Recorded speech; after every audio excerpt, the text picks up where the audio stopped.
मालवण तालुक्यातील आंगणेवाडी गाव श्रीदेवी भराडी मातेच्या कृपा आशीर्वादामुळे महाराष्ट्रातील एक प्रमुख तीर्थक्षेत्रांपैकी एक स्थळ म्हणून विकसित होत आहे। या ठिकाणी दाखल होणाऱ्या भाविकांना उत्तम दर्जाच्या सेवा सुविधा मिळाव्यात यासाठी आंगणेवाडी ग्रामस्थ मंडळाचे प्रयत्न सुरू असून राज्याचे सार्वजनिक बांधकाम मंत्री तथा सिंधुदुर्ग जिल्ह्याचे पालकमंत्री रवींद्र चव्हाण यांच्या विशेष पाठपुराव्यामुळे येथे विकासाची अनेक कामं मार्गी लागली आहेत।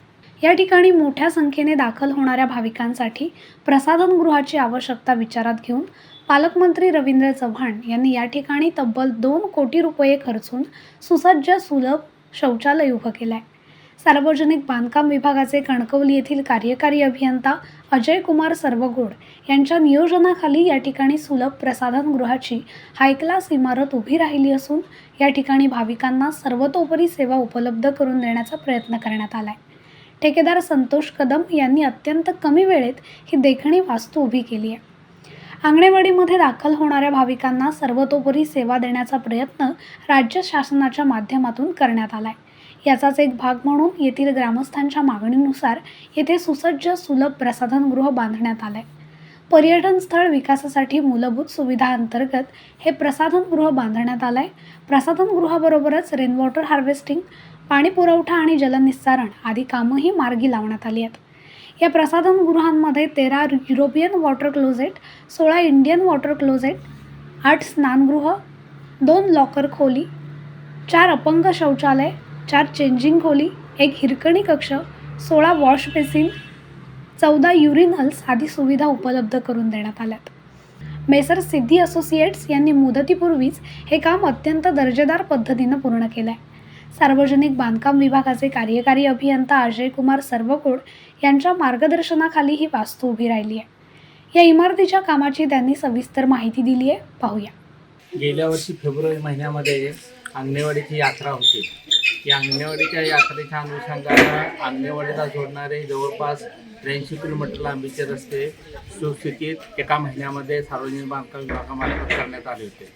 आदरणीय पालकमंत्र्यांनी त्यावेळी सूचना दिल्या होत्या की बाबा आंगणेवाडीला जे लाखो भाविक येत आहेत त्यांची शौचालयाच्या नसल्यामुळं मोठ्या प्रमाणात गैरसोय होती, तर या ठिकाणी अद्ययावत शौचालय सुलभ शौचालय बांधण्यात यावं अशा त्यांनी या विभागाला सूचना दिल्या होत्या। त्याच्यानंतर या शौचालयासाठी आज जे काही भव्य दिव्य काय सुलभ शौचालय उभं राहिलं याच्यासाठी 2,06,00,000 रुपये जिल्हा नियोजन वार्षिक योजना जी आहे DPDC मधून माननीय कलेक्टर साहेबांनी आम्हाला तो 2,06,00,000चा निधी उपलब्ध करून दिला। यासाठी त्या स्थानिक लोकांनी जागेची उपलब्ध करून दिली।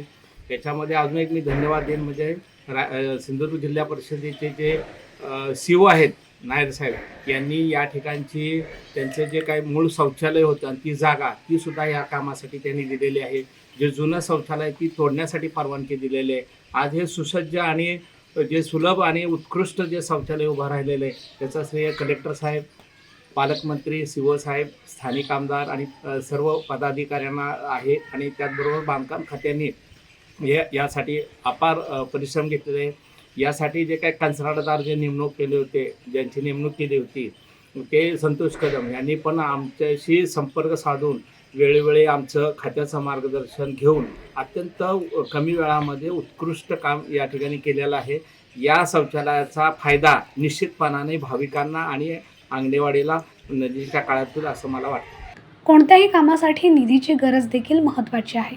पालकमंत्र्यांच्या माध्यमातून या ठिकाणी मोठ्या प्रमाणावर निधी उपलब्ध झाल्याचं ते म्हणाले। ही गोष्ट या ठिकाणी मी तुम्हाला नम्रपणे सांगू इच्छितो की नुसते अधिकारी चांगले असून चालत नाही। याच्यामध्ये कुठलीही गोष्ट करण्यासाठी अर्थकारण फार महत्त्वाचं आहे। पालकमंत्री ह्या जिल्ह्याचे भूमिपुत्र आहेत, जे बांधकाम मंत्री आहेत, त्यांचा भक्कम पाठिंबा आहे।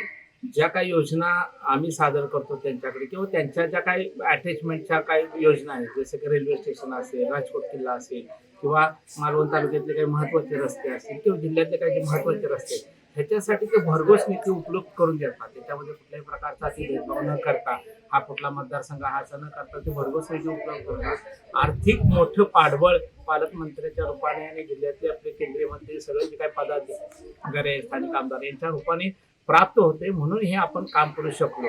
म्हणजे नुसते अधिकारी चांगले असून चालत नाही, त्याच्याबरोबर पदाधिकारी या जिल्ह्यातले खूप चांगले आहेत, खूप सपोर्टिव्ह आहेत। सगळे पक्षातले लोक सपोर्टिव्ह आहेत, त्यामुळे हे चांगलं काम होते असं माझी धारणा आहे.